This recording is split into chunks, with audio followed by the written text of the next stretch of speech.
Hola, ¿qué tal? Muy buen día. Saludos para todos y todas. Espero que se encuentren muy bien. Con el gusto de saludarles una ocasión más. Está con ustedes Raúl Ruiz Temis en un nuevo video del Heraldo Psicoanalítico. En esta ocasión estamos por concluir la temática del amor a través de la historia en su tercera parte, misma que abarcará el compendio de los siglos XX y XXI, pasando por el periodo de la revolución sexual, las modificaciones en el lazo y entramado sociocultural, que muy probablemente dieron algunos asientos de lo que hoy conocemos como amor. Bien, breve recordatorio antes de entrar a la primera mitad del siglo XX. Ya veíamos en las partes uno y 2, que son los videos inmediatos anteriores, que precisamente la idea del amor estuvo muy ligada a las instituciones canónicas dominantes, primordialmente de ires y venires religiosos. Por supuesto, no fueron exclusivas las religiones, aquellas que asentaron los entendimientos sobre cómo era la vinculación entre las personas, la relación entre los sexos, las visualizaciones ideográficas sobre los géneros, pero sí tenían cuando menos ese elemento sustancial para determinar el caudal de las personas que vivían en cada momento epocal específico. En el periodo victoriano, que es la época decimonónica, siglo XIX, hubo ciertos virajes precisamente porque ahora ya se empezaba a ver que había la participación de nuevos actores sociales, no exclusivamente de ordenamiento religioso, como podían ser los médicos. Ahora para el siglo XX, ya con todo el paso de la revolución industrial, los nuevos modos y manejos en la producción, etcétera, empezó a hacerse visible que no se podía alargar tampoco la conformación de lo familiar, porque entonces se acercaban a ciertas crisis, a ciertas dificultades, a ciertas imposibilidades para el mantenimiento de el lazo social.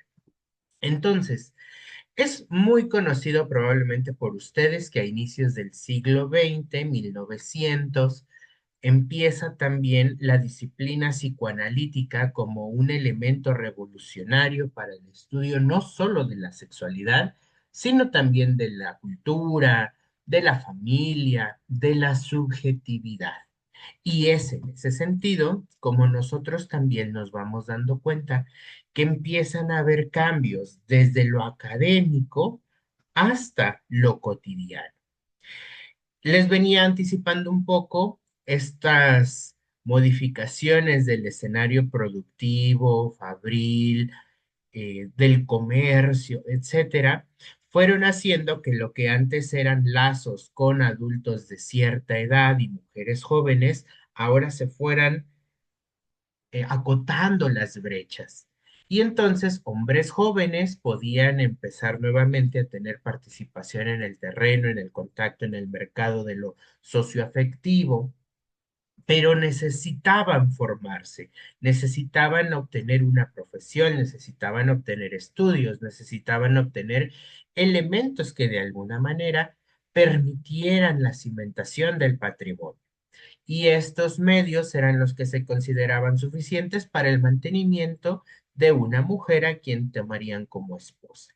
Si se siguen dando cuenta, seguimos en esta lógica de la figura masculina hegemónica, canónica, dominante, imperativa sobre la feminidad, sobre la otra, y lo nombro en femenino precisamente porque aquí, en este entretiempo epocal, empiezan a aparecer los estudios de la feminidad, los estudios feministas, los estudios sobre las mujeres, no como objetos, sino como sujetas históricas, como miembros, o podríamos incluso decir miembros, del escenario sociocultural.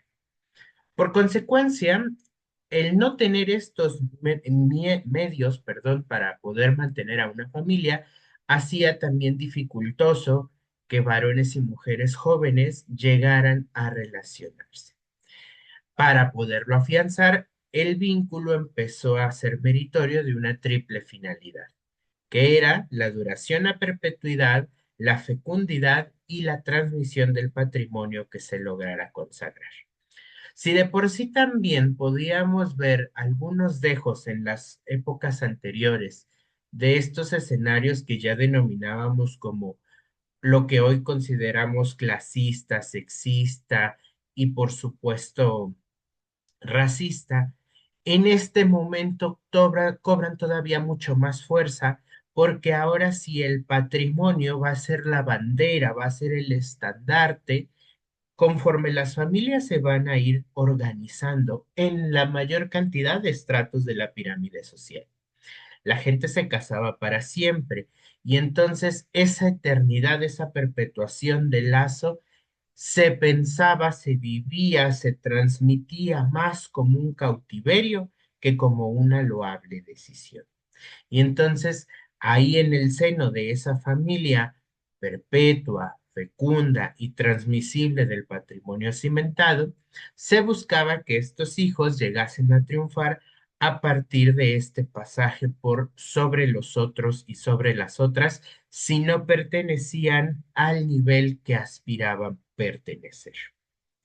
Estas problemáticas de la pirámide social, estas problemáticas propias del lazo social, nos dice Orlandini, de alguna manera se siguen heredando. Todavía hoy, a nuestros días, siglo XXI, en este tránsito hacia la culminación de la tercera década del nuevo siglo y del nuevo milenio también, vemos que se siguen reproduciendo complicaciones que ya estaban desde hace más de 100 años.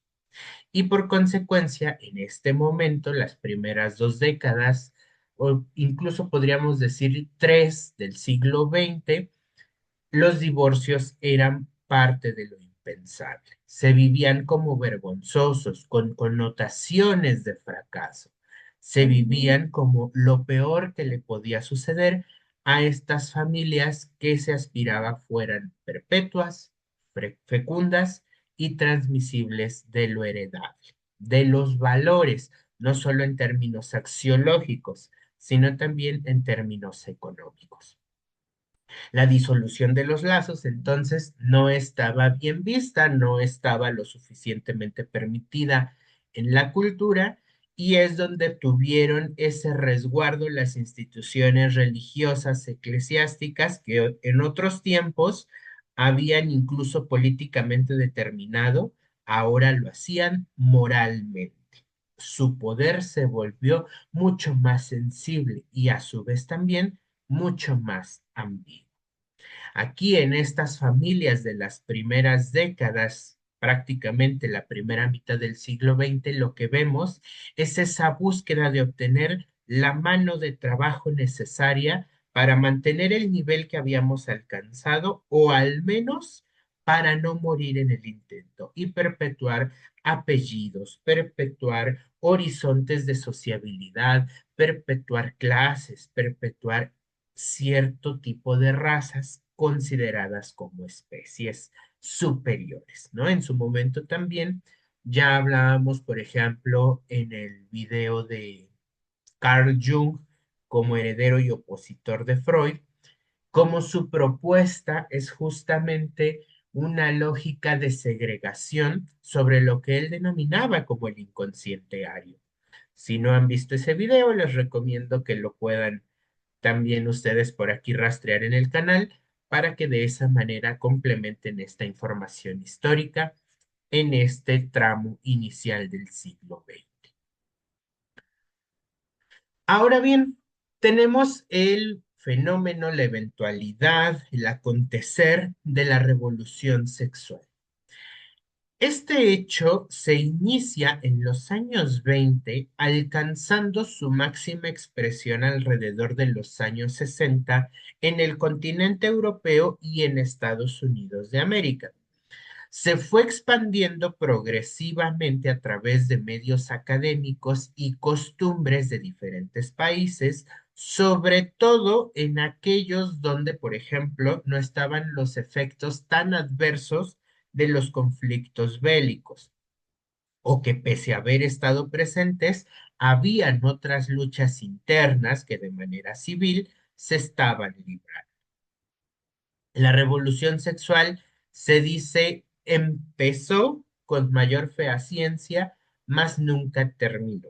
Hay quienes todavía pueden decir que seguimos en un periodo de continua conquista de los derechos sobre las identidades genéricas, sobre las identidades sexuales, sobre la no discriminación, la evitación de prejuicios, de estereotipos, que por supuesto fueron los baluartes primordiales de las primeras agrupaciones que se formaron en los 20, 30 hasta los 60 del siglo pasado.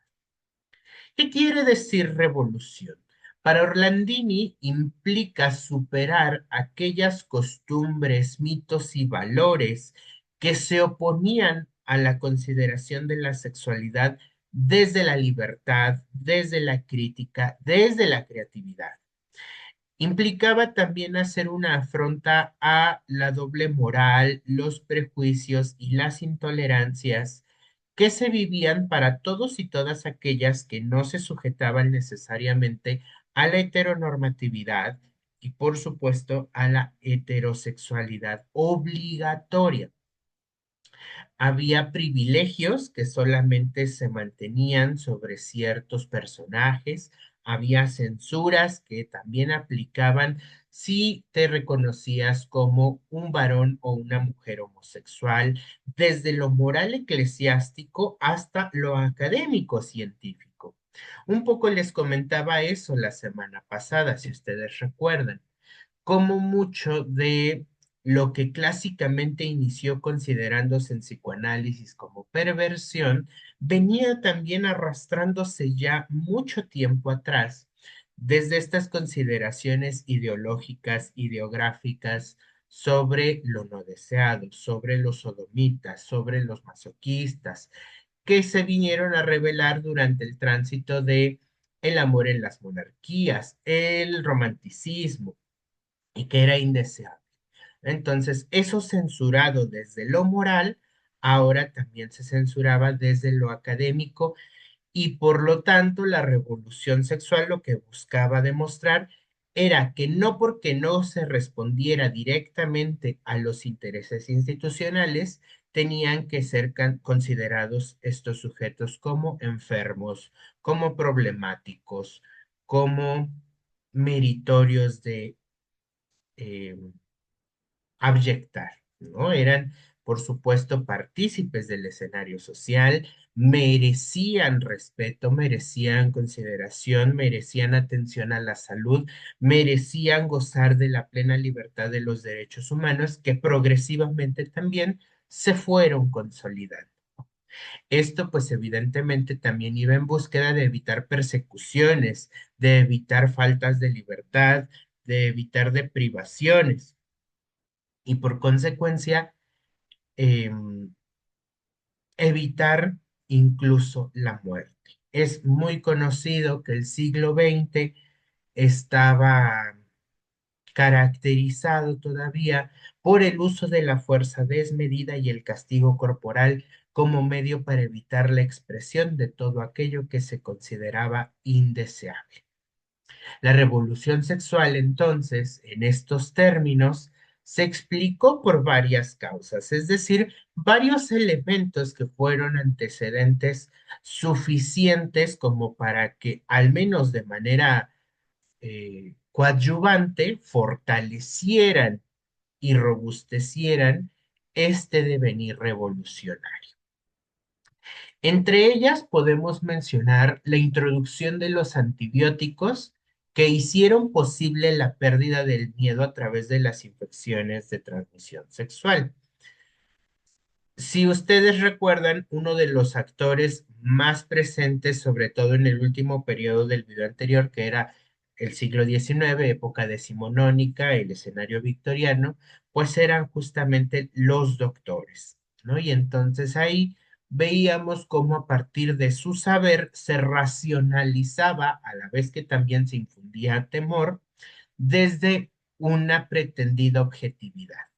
El desarrollo de antibióticos, el desarrollo de la industria farmacéutica, etcétera, permitió que ese miedo que se había sucumbido, ese elemento tan negativo que de alguna manera se había infiltrado a través de los médicos, fuera decreciendo y en consecuencia, pues ya no sirviera como medio de control, sino más bien como elemento de información. Vamos a ver que justamente algunos medicamentos todavía hoy en nuestra temporalidad actual, nuestra época vigente, nuestro momento de desarrollo presente, sigue haciendo que todavía podamos informar el desarrollo de ciertas tecnologías, sigue permitiendo el ejercicio de una sexualidad y por lo tanto de una vinculación mucho menos estereotípica, mucho menos prejuiciosa y en la medida de lo posible lo más igualitaria posible. Ahora, vamos a ver que también otra de las causas que ayudó a la revolución sexual fue la disponibilidad masiva de procedimientos anticonceptivos. Era mucho de esta época victoriana e incluso las primeras décadas del siglo XX que se utilizaran frases del tipo los hijos que Dios te dé o los hijos que Dios te mande. Evidentemente, conforme aparecieron los movimientos, las luchas, las pugnas de ordenamiento feminista principal, pero no exclusivamente, empezaron a hacerse las mujeres sujetas de su propio cuerpo y entonces tenían decisión sobre él mismo y sus contingencias. En consecuencia, la concepción ya no era algo que estuviera en manos de Dios y mucho menos en manos de los que hasta entonces figuraban como sus maridos.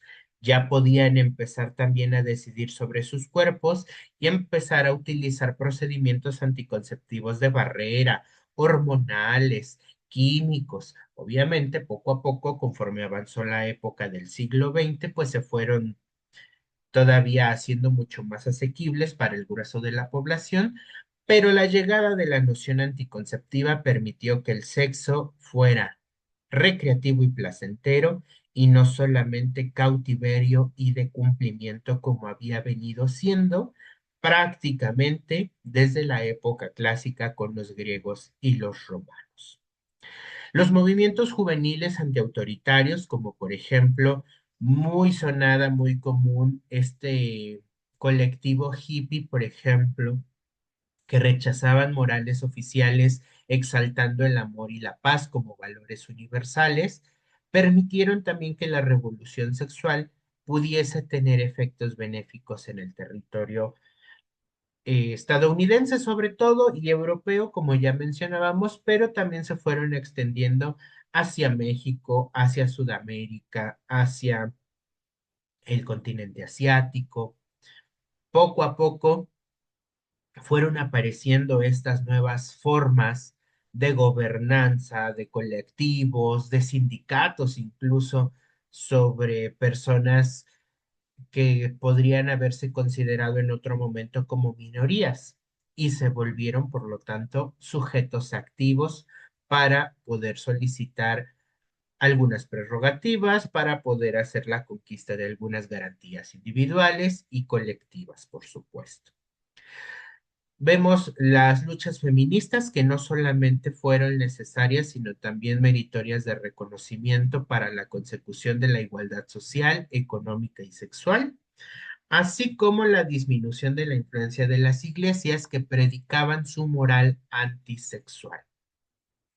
Esto se volvía importante en el tenor de que muchos párrocos, presbíteros, sacerdotes, cardenales, pastores, monjas incluso, buscaban todavía una evangelización, una congregación en procura de salvaguardar las lógicas tradicionalistas que evidentemente ya se encontraban en confrontación con estos movimientos juveniles, feministas, antiautoritaristas, ¿no? Y por supuesto, buscaban seguir estos grupos de intención religiosa castigando, censurando, ocultando, minimizando, devaluando todo aquello que se salía de sus cánones ideológicos sobre lo correcto.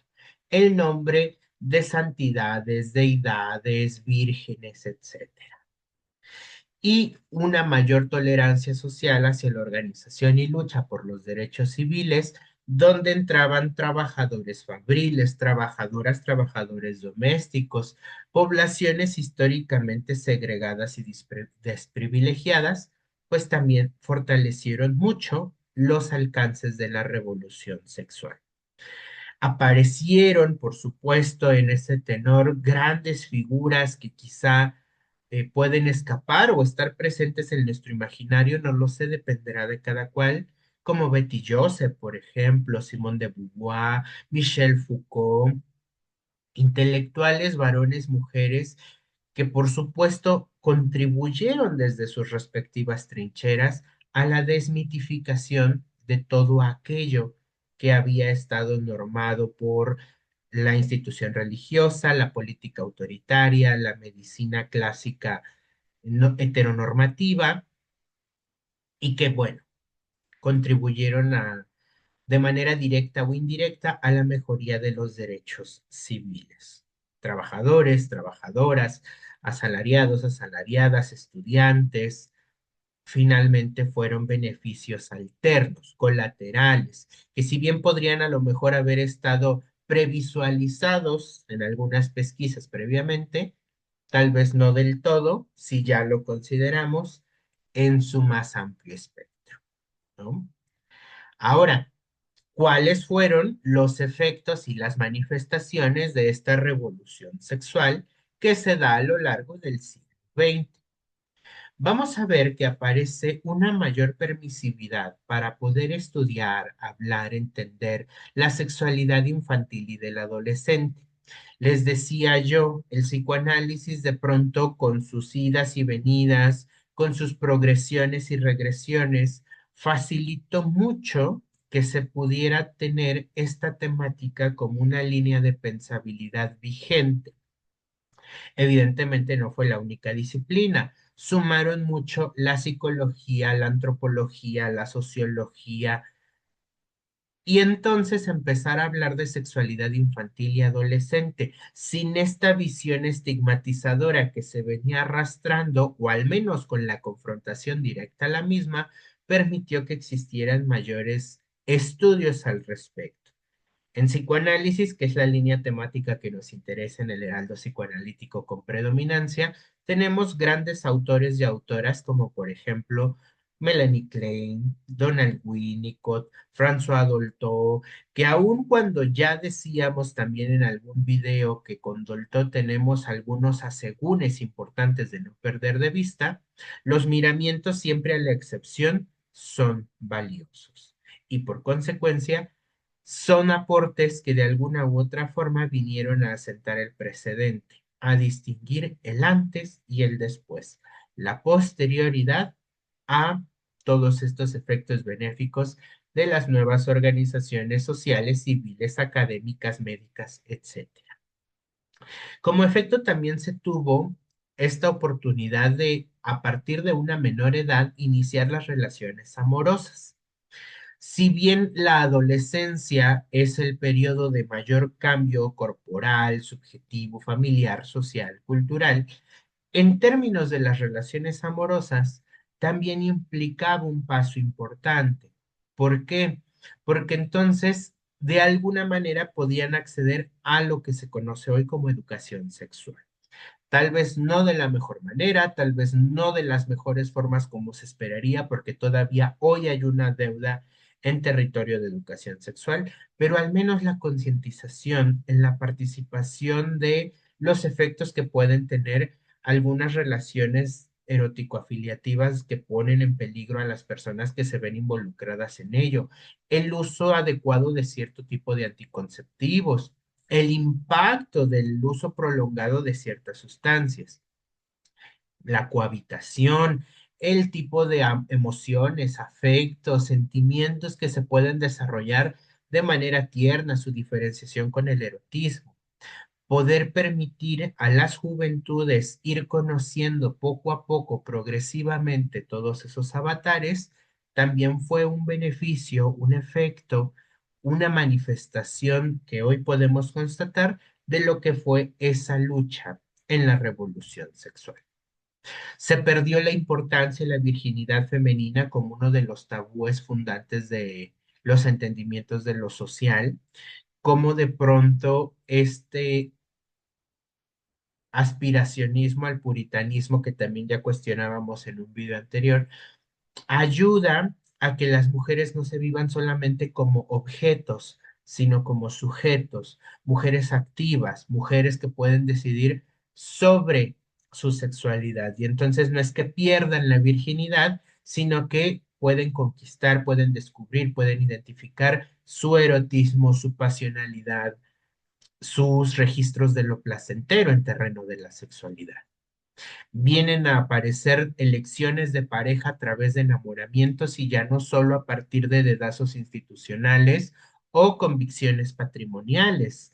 Ya también empiezan a tener mayor participación en el mundo de lo afectivo, de lo emocional, para yo poder decidir estar contigo y que no necesariamente será una perpetuidad de cautiverio. Claro que para eso pues todavía faltaban algunas décadas, pero ya se empezaban a ver los efectos benéficos al respecto. Se disuelve la etiqueta tradicional del noviazgo, donde las mujeres se debían específicamente a sus esposos y entonces ellos tenían la libertad de decidir si tenían una casa grande y una casa chica o una catedral y un montón de capillas o cualquier otro eufemismo que socioculturalmente tengamos para el entendimiento del noviazgo.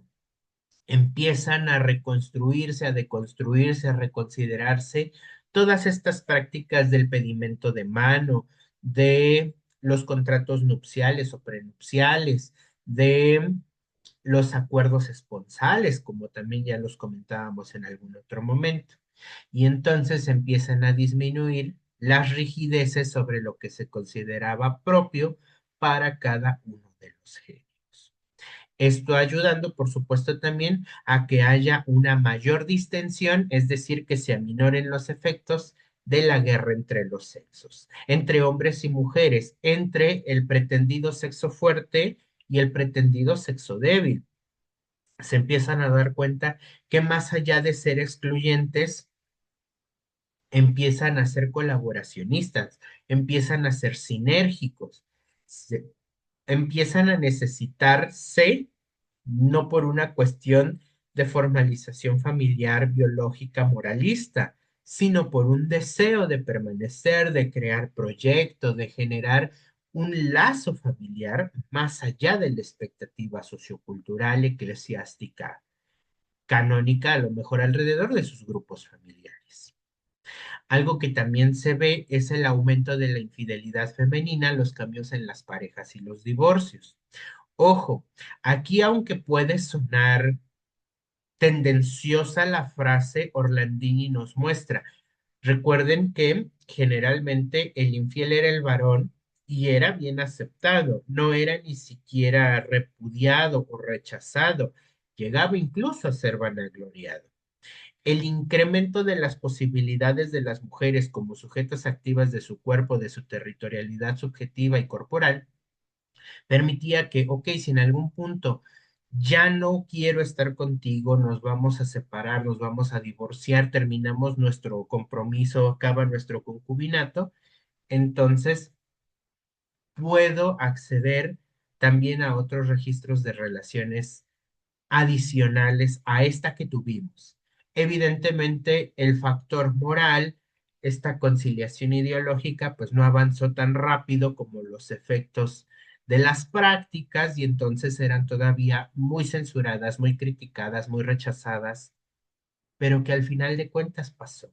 Y como ya problematizábamos también, recuerden que la lógica de la fidelidad, vista psicoanalíticamente, es considerada como un valor de bajo nivel, precisamente porque exalta la individualidad. En cambio, la lealtad no necesariamente quiere decir que se contrapone a los objetivos individuales, sino que también potencializa los colectivos. Ejemplo, en una familia donde los padres deciden separarse porque ya no tienen un proyecto conjunto compartido, dejan de prodigarse fidelidad mutuamente, si era un acuerdo al que habían llegado en el entramado de su lazo inicial, pero ¿qué crees? Tienen hijos, entonces pueden involucrarse en la crianza aun cuando ellos estén divorciados y seguir siendo leales a su proyecto familiar, aun cuando ya no haya una fidelidad conyugal a la cual responder. Si se dan cuenta, el valor de alto nivel sigue estando presente aun cuando el de bajo nivel se disolvió. Aparece conversión del matrimonio tradicional a pareja de convivencia.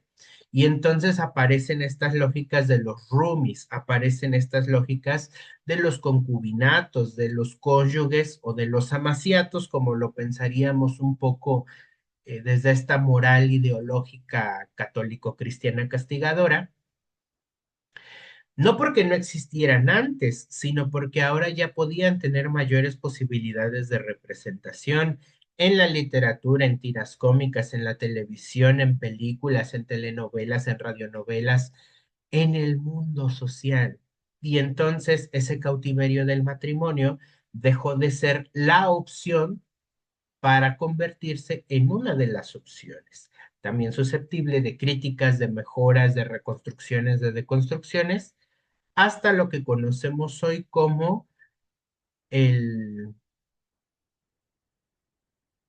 la cohabitación o el rooming, ¿no? Que es, estamos en factor de convivencia, a lo mejor mantenemos finanzas autónomas o interdependientes, no somos el matrimonio tradicional, tenemos un tipo de lazo diferente y esa también es una forma de amar, distinta quizá a la que se podía pensar a inicios del siglo XX en el periodo victoriano con los románticos, con los puritanos, en la época clásica, pero que es de nuestros días y que muy probablemente en un par de décadas o incluso no más de un par de siglos se empezará a ver también con sus efectos benéficos para este momento epocal, pero adversos para el momento epocal posterior.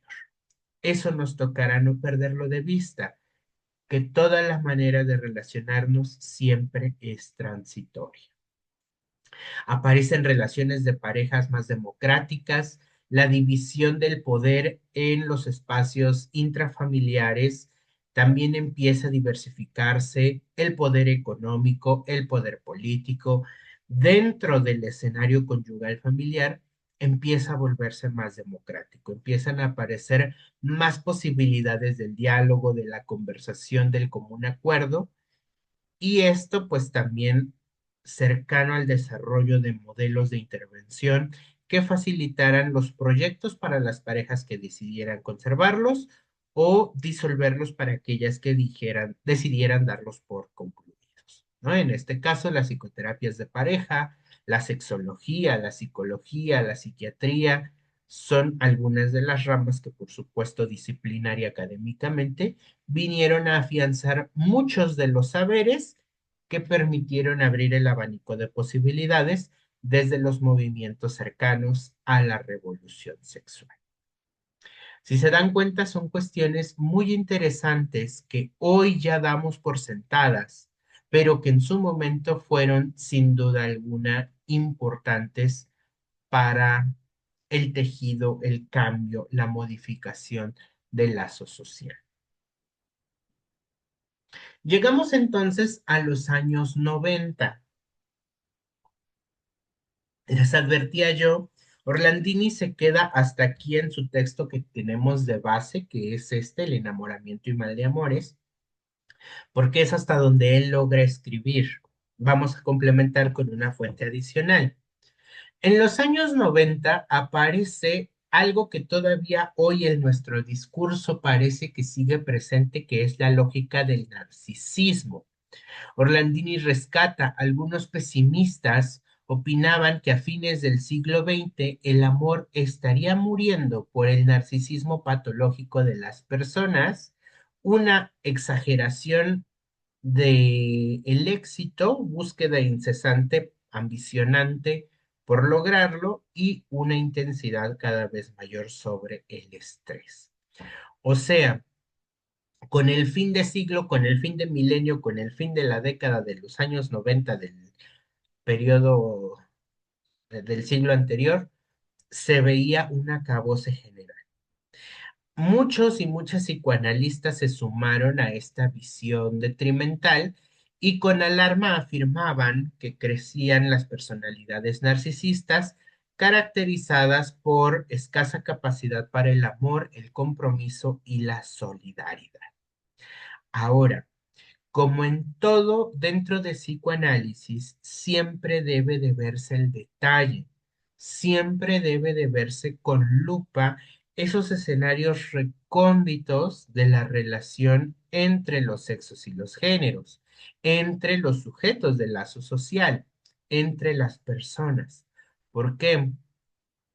Porque si bien es cierto que aparecieron estas características que se nominan, no vamos a cerrar los ojos y decir que no. También es cierto que hubo muchos elementos que favorecieron esta potencialización de estos rasgos. La aparición de nuevas tecnologías emergentes que por supuesto permitían una mayor comunicación a nivel global, tal vez no con la velocidad, la rapidez y la inmediatez que la tenemos ahora, 3 décadas después de los años 90, pero que ya de alguna manera en ese momento evidenciaban una agilización de lo que antes podía tomar años, metafóricamente hablando, ¿no? Por ejemplo, no sé si ustedes conozcan esta idea del fax, que era una maquinita que replicaba un mensaje que se escaneaba o que se filtraba a partir de códigos alfanuméricos, que de alguna manera era mucho más rápido que una paquetería, que un envío postal. A lo mejor hoy ya con una fotografía, con un escáner a través de alguna aplicación, se vuelve todavía más rápido que ese fax de los años 90, pero ya era un adelanto importante, ¿no? Entonces, hubo un cambio que movilizaba, que revolucionaba, que llevaba a la gente de ese momento a una potencialización de las capacidades que distraía de pronto el conservadurismo tradicional de la quietud, del silencio, de lo apacible. Y bueno, definitivamente eso fue lo que se empezó a denominar como narcisista. Hay que tener mucho cuidado porque en nuestra disciplina se ha infiltrado mucho de el entendimiento cultural dominante popular, que de pronto genera más complicaciones que beneficios. Es muy probable que ustedes hayan escuchado en tiempos recientes que se califica de narcisista todo aquello que, y también usamos neologismos, es tóxico, es intenso. ¿Y a dónde apunta todo eso? ¿Cuál es el malestar que se intenta denunciar a partir de una categoría que es esencialmente clínica y que para nosotros en psicoanálisis, lo narcisístico no necesariamente tendría que ser inicialmente patológico, porque es un proceso del devenir constitutivo, subjetivo, individual y colectivo que podríamos denominar como normal? Porque de pronto hemos caído también en el uso coloquial, expresivo, vulgar, por nombrarlo de alguna forma, de estos términos clínicos? Eso también nos afecta académicamente a nuestra disciplina. Vamos a ir haciendo algunas menciones. Así como había entonces estos personajes que veía en el fin de década, siglo, milenio como un acabose, también había otros para los cuales el crepúsculo del amor derivaba de que la pasión por el éxito y el poder no dejaba espacio ni para romanticismos ni para erotismos, ¿no? Y entonces ya recordarán ustedes que decíamos que el romanticismo se opuso mucho a esta lógica de la ilustración, pero el erotismo también se opone mucho a la lógica de la ternura. Y entonces el amor empezaba a tambalearse entre me quiere, pero no como quiero ser querido o querida, la quiero o lo quiero, pero no como quiere que lo quiera o la quiera, y entonces empezaban estas inflexiones sobre hasta dónde puedo en mi individualidad responder a su individualidad, hasta dónde su individualidad puede responder a la mía, hasta dónde nuestra cohabitación, nuestra cercanía, nuestra convivencia responde a los deseos de nuestro enlace grupal, hasta dónde lo podemos sostener. Todas esas preguntas ya empezaban a rondar los años 90. No son tan nuevas como de pronto pareciera que existe una queja. Y esto es algo que también siempre he compartido con las personas que de alguna manera tengo la oportunidad de conocer más cercanamente por relaciones de estudiantado o algo similar, que es la queja de los adultos de hoy sobre los jóvenes de hoy es la misma queja de los adultos de ayer sobre los jóvenes de ayer que son los adultos de hoy. O sea, siguen siendo ecos y resonancias nada más con las modificaciones de lo vigente, de lo actual. Incluso si ustedes lograron vivirse en juventud en los años 90, recuerden cuáles eran tal vez los elementos por los cuales eran censurados, castigados, agobiados para ese momento. Les pongo aquí una imagen de una producción mexicana cercana al año 96-97 que se llamó Mirada de Mujer. Tal vez muchas puedan evocarla, recordarla. Fue una producción televisiva, manera de telenovela, que ayudó muchísimo a desmitificar lo que de alguna manera ya venimos presentando. Habla de una mujer que a sus 50 años se entera que su esposo, con el cual había compartido 27 años de matrimonio, tiene una relación extramatrimonial con otra mujer joven a la cual conoció siendo su estudiante. En ese escenario empieza todo un resquebrajamiento del plan de vida familiar donde ella, María Inés, se había asumido como la eterna madre y esposa, sumisa, abnegada, complaciente, meritoria de reconocimiento, amor y cariño casi devocional, hasta que se da cuenta que no es así, que todo lo que ha hecho fue una decisión que no le garantizaba nada. Y entonces conoce a el personaje de Ari Telch, que justamente viene a ser ese renacer, ese redescubrir su erotismo, ese descubrimiento incluso de elementos inéditos que María Inés no había conocido con su ex esposo y sí con su nueva pareja que sería Alejandro Salas. ¿No? Entonces, es una novela muy interesante, muy confrontativa que nos evidencia el paso de la sociedad mexicana en este tránsito de década, siglo y milenio que coincidió a finales de los 90.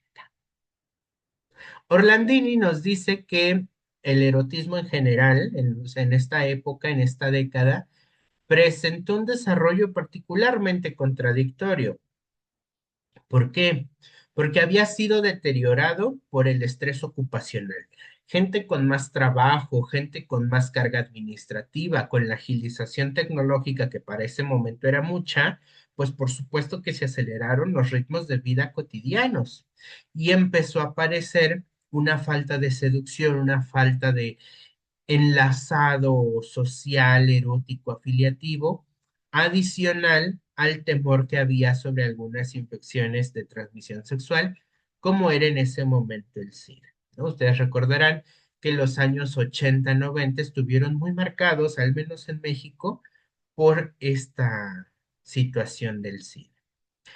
empezaron a aparecer mujeres con carrera, ya no solamente eran cuestiones de los varones y adicional a ello empezaban a hablarse sobre adicciones respecto del trabajo. Esto fue generando que ni ellas ni ellos se recordaran los aniversarios, fueran inhibiendo los registros de la ternura, se fueran olvidando de aquellos pequeños detalles que formaban parte de los enlaces deseados, que pudieron haber iniciado con mucho amor, con mucha expectativa, con mucho proyecto, pero que de pronto su misma exigencia del medio fue haciendo que se perdiera. Justamente es uno de los elementos de las tramas que aparece en esta novela de la que les hablo como un ejemplo ilustrativo.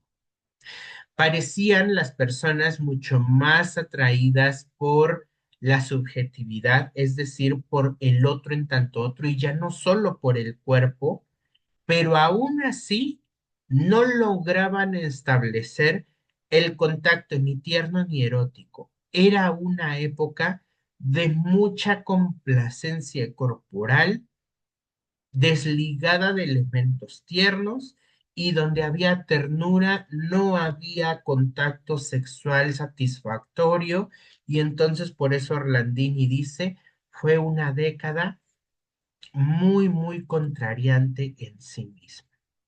Además, aparecieron también, no con poca frecuencia, la utilización por parte de las parejas de estas tiendas tipo sex shop, que eran escenarios donde podían encontrar elementos de satisfacción sexual, corporal, erótica, para uso personal, pero también para uso compartido. El hecho de que vieran producciones de índole pornográfico y o hicieran visitas a lugares como los hoteles, los hostales, etcétera, que hasta ese momento quizá habían sido solamente para la figura masculina o al menos con predominio, ahora ya se podía acceder también en pareja. Y ese fue un cambio brutal porque sin duda alguna generó mayores horizontes de pensabilidad sobre el cuerpo, sobre el lazo, sobre la pareja, sobre el sí mismo y sobre las familias. Para ese momento, muchas de las planificaciones y políticas públicas respecto a el cuidado familiar, la salud y la planificación ayudaron también a que se fueran reduciendo algunas problemáticas que incluso décadas atrás seguían estando muy presentes. Entonces, si se dan cuenta, fue una década de suma movilización y con tanta movilización fue una década de mucha contradicción.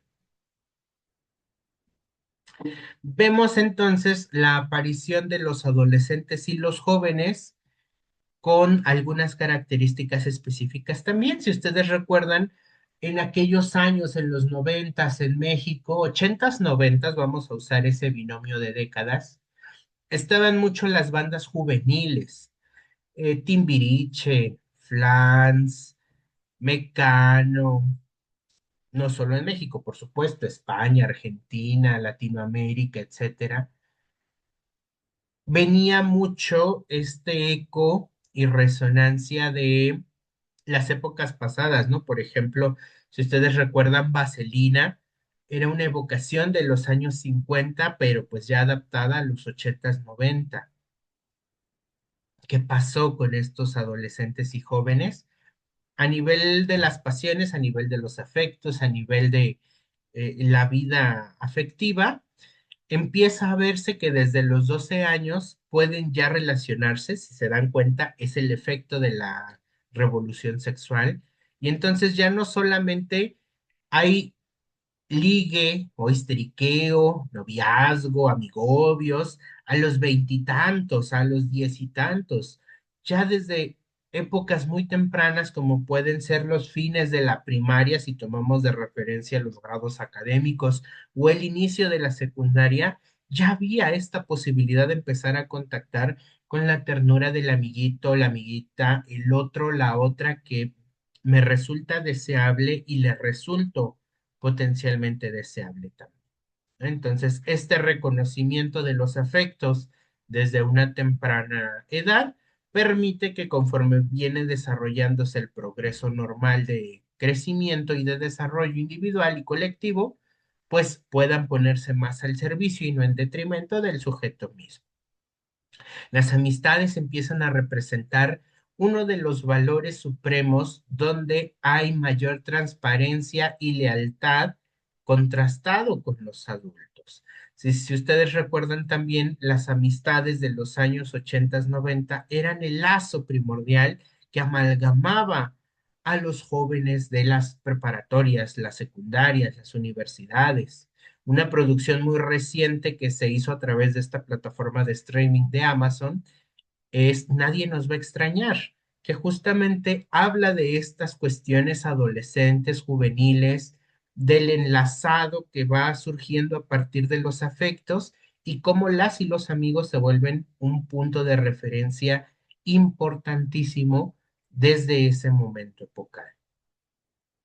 A nivel unión entre los adultos jóvenes empezaba a practicarse con mayor habitualidad la cohabitación, sustituyendo al matrimonio, donde había pedimento, donde había acuerdo esponsal, donde había ceremonia religiosa, ceremonia civil, decimos tradicionalmente, donde se echaba la casa por la ventana.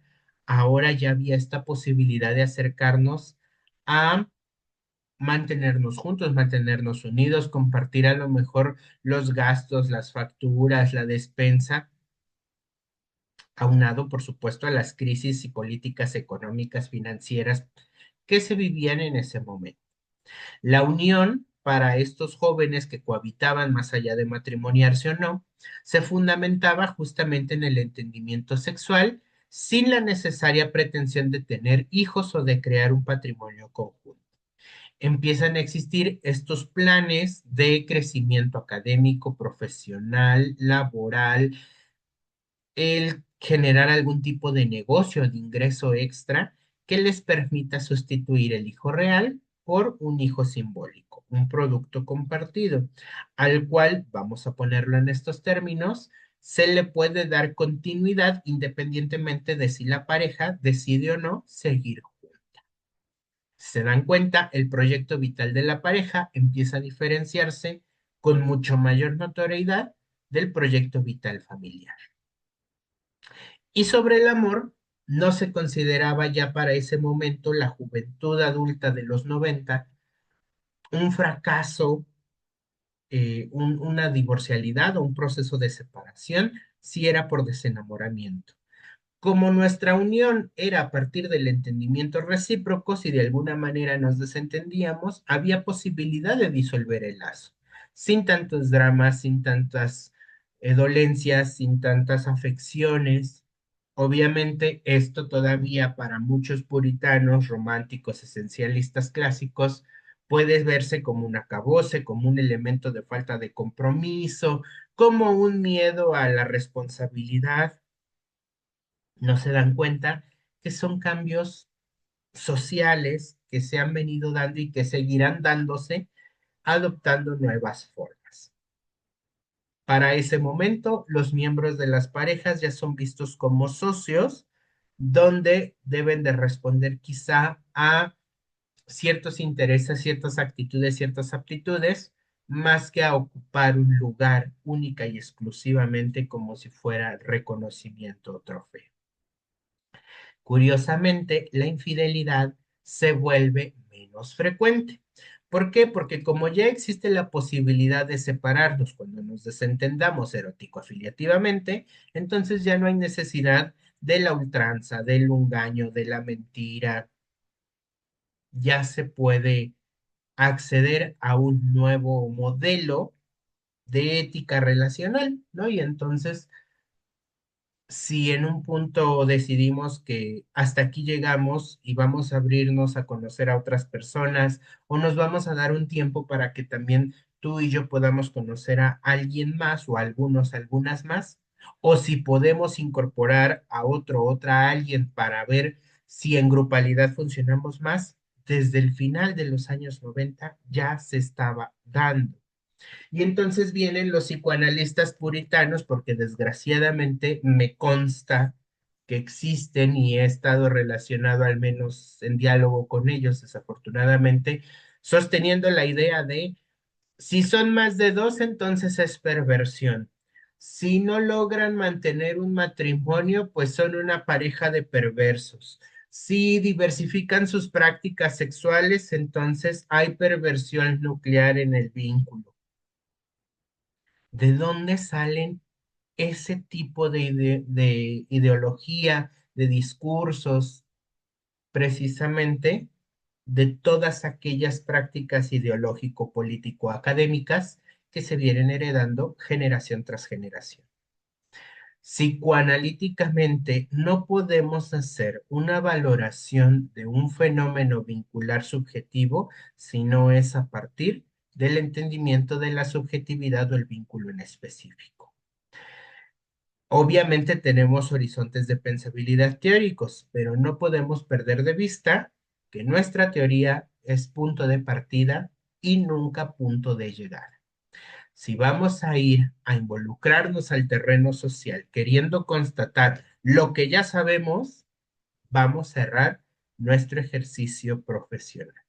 Y por eso también no es casualidad que entonces cada vez más como psicoanalistas podamos estar mal posicionados o mal vistos en el terreno social, porque si nada más vamos tras la patologización, la descalificación, la denigración de todo aquello que sale de nuestros cánones ideológicos, ¿qué estamos haciendo?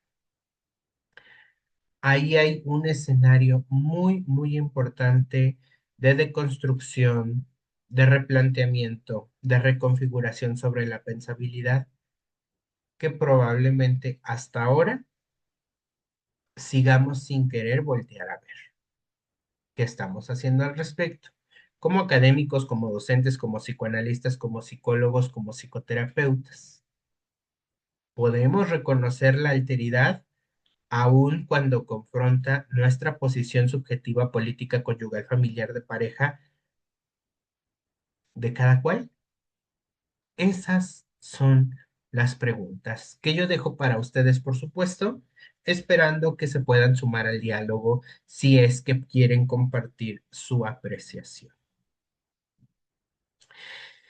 Y ahora tomamos la fuente de Carles Pérez Testor, específicamente un artículo de José Castillo y Pilar Medina, que son parte de los investigadores de la Fundación Vidal y Barranquer, que escriben en coautoría con el compilador esta obra, de la cual también ya les he hablado y recomendado en otros momentos.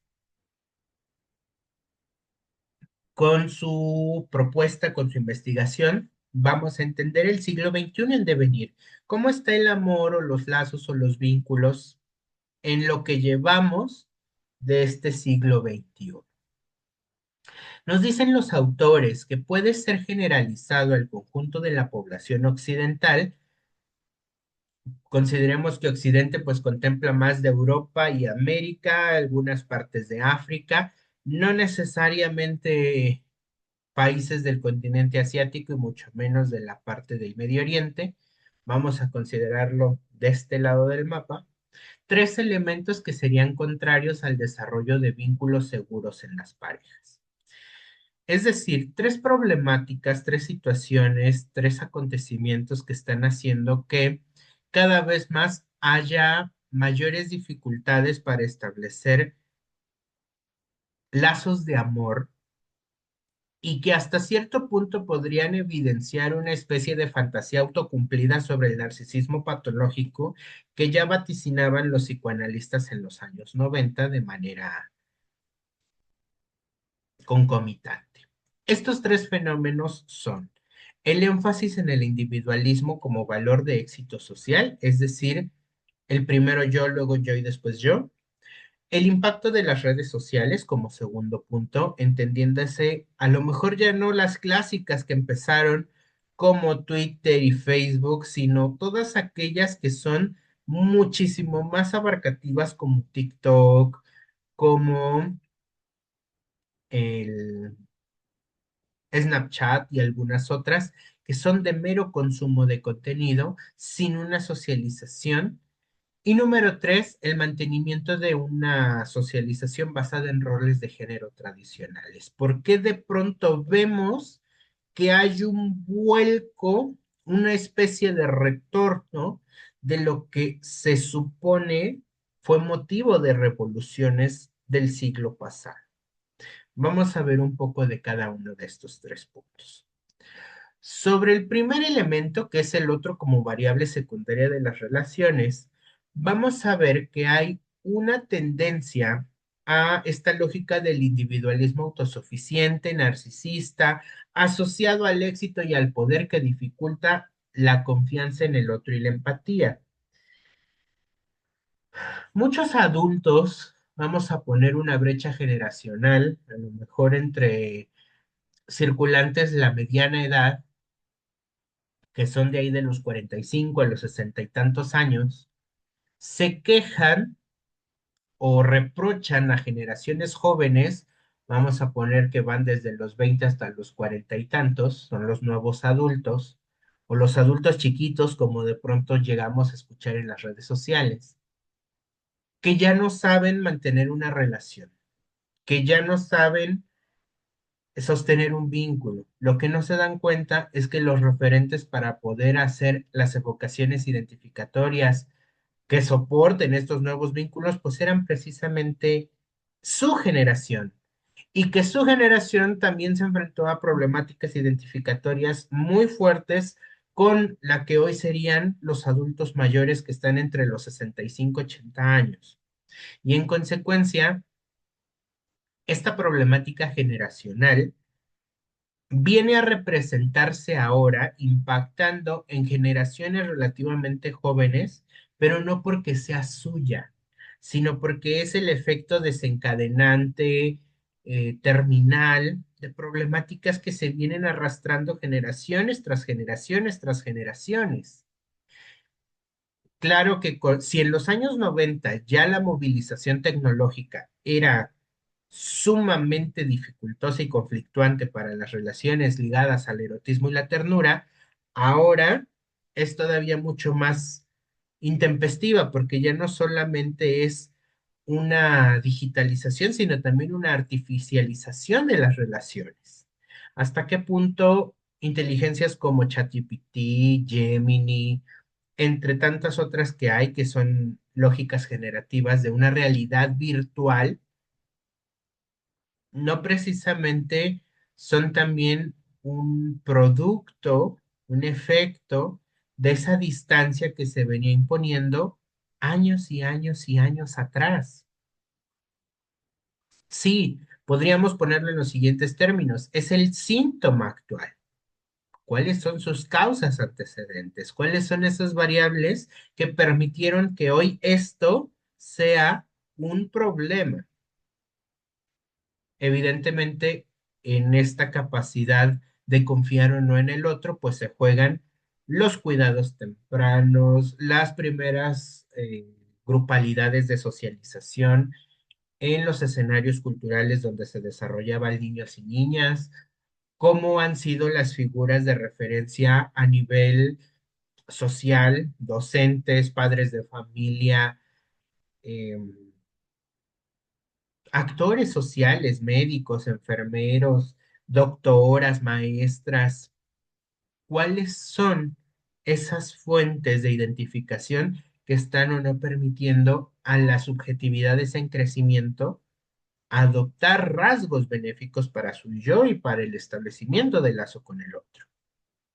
Nos dicen los autores de la Fundación Vidal y Barranquer: las relaciones de pareja son experimentadas como una amenaza para el desarrollo de los logros propios y de las expectativas individuales. Por eso no es casualidad tampoco que ahora mucho de el acercarnos a un otro o una otra, sea desde el temor, sea desde el miedo y el rechazo quizá. Y entonces, más allá de buscar a un otro real, buscamos un otro virtual. Se va a enlazar con el siguiente tópico. Nos dicen los autores, quizá una de las dificultades provenga de confundir autonomía con independencia y vínculo con dependencia. Algo que nos tiene que ir quedando claros, al menos como teóricos, clínicos, psicoanalistas, psicoterapeutas, académicos, docentes o adultos en su más amplia expresión, es que el hecho de relacionarnos con los otros nos vuelve interdependientes. Es decir, para que yo pueda beneficiarme de ti, tú tienes que encontrar cómo beneficiarte de mí. Si yo quiero comprar una barra de pan para cenar hoy en mi casa, necesito que alguien haya hecho ese pan. Necesito que alguien me provea a lo mejor los servicios de electricidad, de streaming, de conectividad. Y esos otros también necesitan a muchos otros que hacen de nuestro lazo social un escenario de interdependencia. Por muy autónomos, por muy independientes incluso que de pronto queramos vivirnos, no tenemos que cerrar los ojos y dejar de reconocer que necesitamos al otro incluso para diferenciarnos de él. Lo necesitamos incluso para rechazar su presencia en nuestra casa, en nuestra cotidianidad. Evidentemente, ya cuando lo llevamos a un territorio de afianzamiento de pareja, de vínculo, de cohabitación incluso, empiezan a aparecer restricciones, limitaciones y hasta dónde estamos dispuestos, dispuestas o no a aceptarlo. Y está bien en la medida en que no nos genere un problema a nosotros ni le genere un problema a los otros. La lógica de la interdependencia es que precisamente no haya una asimetrización o un poderío de uno sobre otro o de una sobre otra, según sea el caso. Ahora, las redes sociales como espacio de encuentro, que son justamente el segundo tópico. Nos dicen los autores, el uso de las aplicaciones para establecer citas ha venido alterando la experiencia de rechazar y ser rechazados. ¿Por qué?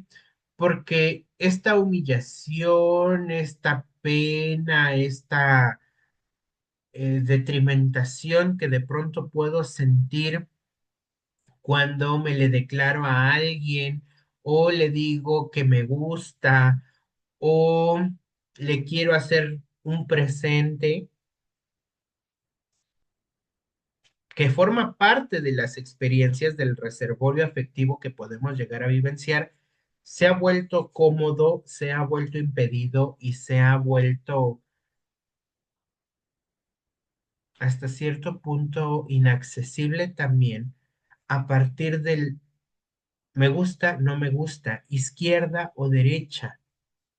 Y eso hace que se cree una fantasía de que hay miles de posibilidades porque 1, 2, 3, 4, 5, 10, 50, 90, 120 no me gustaron, pero sigue habiendo más perfiles, fotografías, videos, cuando a lo mejor antes de que existieran estas aplicaciones, las opciones estaban reducidas a las personas del vecindario en el que vivo, o del lugar en el que trabajo, o del transporte en el que me muevo. Ahora ya desde la aplicación le pones ampliar el rango, 2 kilómetros, 20 kilómetros, 200 kilómetros, otro país. Y entonces no sabemos, no identificamos, no aprendemos en el sentido de lo sensible cómo lidiar con el rechazo. Y entonces ahora ya no es una cuestión sensible, ya es una cuestión agresiva, de la funa, de lo quemo, lo bloqueo, lo cancelo. Seguimos lanzando a la hoguera, pero ya no con leños y brasas, ahora ya con screenshots y con injurias tal vez desde la realidad del encuentro virtual. Se atribuye mucho a esta frase coloquial, no sé hasta qué punto sea cierta de Freud, sobre en mis tiempos me habrían quemado a mí, ahora se conforman con quemar mis libros. Hoy diríamos, nos conformamos con subir una captura a redes sociales. Ya ni siquiera necesitamos las brasas de la hoguera. Una reflexión que, por ejemplo, nos pone a pensar qué tanto el otro se ha vuelto también una mascarada de lo que creemos que existe. Se despide al otro, es decir, se le da paso, se le relega sin darle una oportunidad de preguntar, de expresarse, de contactar con su dolor. Y es por eso también que, por ejemplo, si usamos esta lógica de los mecanismos de defensa, decimos que no hay empatía, porque hay pura identificación proyectiva. Antes de que el otro me deje, lo dejo. Antes de que el otro me haga, le hago. Antes de que el otro me agreda, lo agredo. Y entonces es pura identificación proyectiva, donde yo conservo los elementos buenos para mí, los otros los malos los proyecto en el otro, ese otro se vuelve mi perseguidor y entonces busco cómo alejarlo de mi grado de experiencia subjetiva más cercana. Nos vamos volviendo virtuales, digitales, numéricos, vamos perdiendo el contacto con los otros reales a través de estos elementos. Y pues por supuesto la perpetuación de los roles de género en la socialización. Actualmente vemos que hay una tendencia con otros términos a volver a lo que ya se había abatido de alguna forma. Por ejemplo, en redes sociales es muy común escuchar esta lógica de las vibes, las vibras masculinas y femeninas. Pensar en que hay vibes de chicas o de chicos o estos estilos coquet, hombres que resuelven, son eufemismos, son nuevas formas de nominar todo eso que históricamente ha venido causando estragos y daños subjetivos, colectivos, familiares, conyugales, y que está posicionándose, está imponiéndose de nueva cuenta en las generaciones de adolescentes, infantes, niños en crecimiento. Todavía en el 2019, que es cuando se publica este texto, para las mujeres, nos dicen los autores, una relación satisfactoria se basaba en cómo se resuelven las disputas y las tomas de decisiones en el seno de su pareja, en la colaboración y en el compartimento del poder, mientras que los varones daban mayor valor al mando, la oferta de soluciones, la resolución operativa de problemas, con mayor dificultad para atender y responder a las necesidades afectivas de sus parejas. O sea, que de alguna manera más incipiente, más escondida, más metódica, más fina, siguen ocultando, se siguen manteniendo, se siguen reverberando esos núcleos genéricos tradicionales que en otros tiempos hacían la tensión entre los sexos, la guerra genérica, la polarización, la simetrización de los vínculos, el elemento nuclear del mantenimiento del lazo social. La pregunta es, ¿qué estamos haciendo? ¿Cómo estamos amando?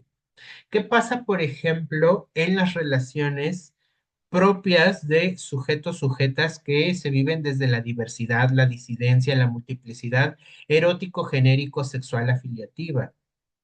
¿Qué pasa, por ejemplo, con en redes sociales, estas plataformas que antes Facebook nos decía que éramos amigos, luego Instagram nos dijo que somos seguidores, luego WhatsApp nos dijo que éramos contactos, ahora somos avatars?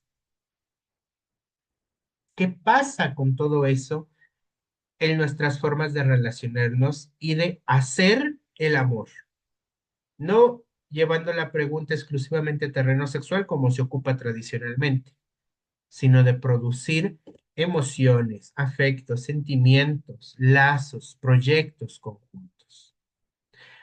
Si algo ha tenido esta revisión histórica, es que precisamente nos muestra cómo hacer el amor histórica y epocalmente es un producto en continuo cambio y no es algo que se muestra en perpetuidad aun cuando hay elementos que parece que no cambian, sino que se transmutan nada más para adecuarse a su momento, a su situación, a sus personajes respectivos.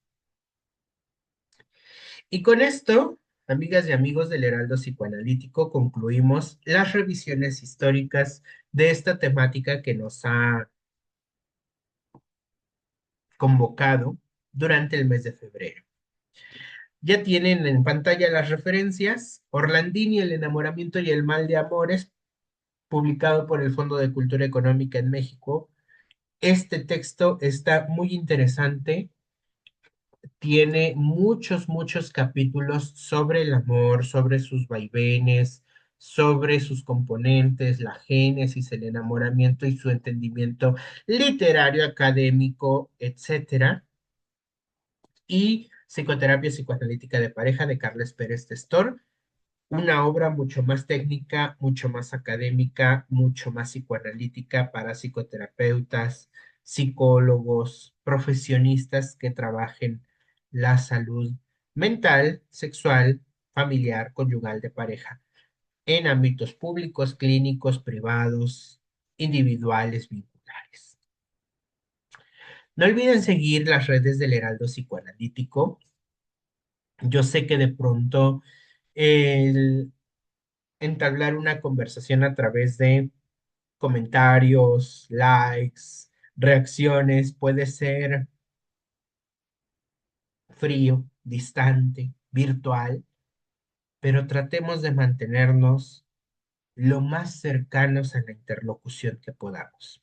Saben que en la medida de lo posible les doy contestación a dudas, preguntas, inquietudes, alusiones que tengan. Es para mí un gusto estar en contacto con ustedes y quédense pendientes de Facebook, Instagram, YouTube por los próximos temas que van a seguirse publicando ahora ya por fuera de la temática amorosa.